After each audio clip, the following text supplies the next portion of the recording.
The shadows of Black Hollow.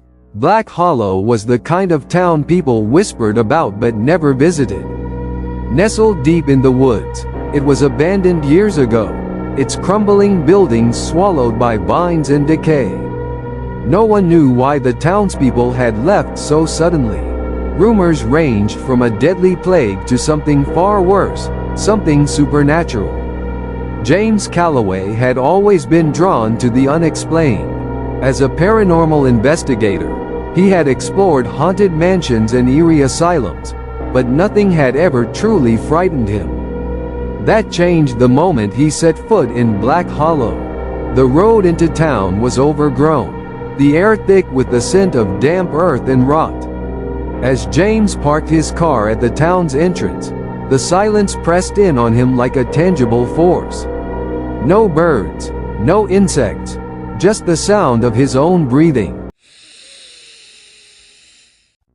He adjusted his camera and flashlight before stepping onto the cracked pavement.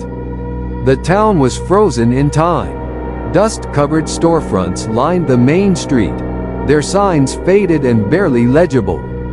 A rusted bicycle lay abandoned in the middle of the road. The houses stood with their doors ajar, their windows shattered, as if their occupants had left in a hurry. James made his way to the town hall, the largest building in Black Hollow. The door groaned as he pushed it open. Inside, the grand chandelier hung precariously from the ceiling, its crystals coated in decades of dust.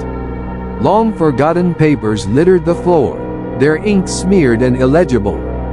A large wooden desk sat in the center, behind which hung a massive painting of the town's founder, Edgar Blackwood.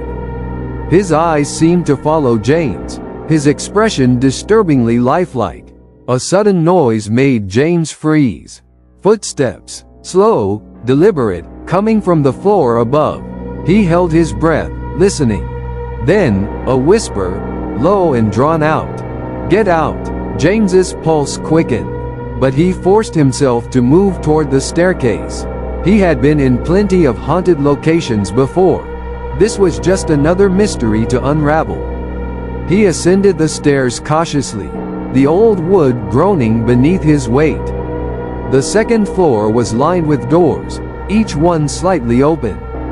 As James shined his flashlight into the rooms, he found them eerily identical: dusty furniture, untouched beds, and an overwhelming sense of wrongness.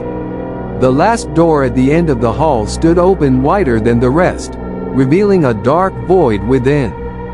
He stepped inside. The room was empty except for a single chair in the center. On it sat an old tape recorder. James hesitated before pressing play. A voice crackled through the static. "They come at night. They whisper from the walls. We tried to leave, but they wouldn't let us. They feed on fear. If you're hearing this, it's too late. They're already watching." A chill crept up James's spine. He turned to leave, but the door slammed shut. The room plunged into darkness. Then, the whispering began. It came from the walls, the floor, the ceiling, countless voices murmuring, overlapping, growing louder. The air grew thick, suffocating. James fumbled for his flashlight, but it wouldn't turn on. A cold hand brushed against his neck. He bolted for the door, slamming his shoulder against it until it burst open. The hallway was different now, longer, distorted, as though the building itself had changed. The whispers followed him as he ran, echoing through the endless corridor. The walls pulsed, shifting, closing in. James reached the staircase, but it was gone, replaced by a yawning chasm of darkness. A shadowy figure emerged from the void, its form writhing and shifting like living smoke. Eyes, dozens of them, blinked open across its body, watching him, studying him. "Stay," it whispered, its voice a chorus of the damned. James stumbled back, his heart hammering. He turned to run, but the floor gave way beneath him. He fell, swallowed by the abyss.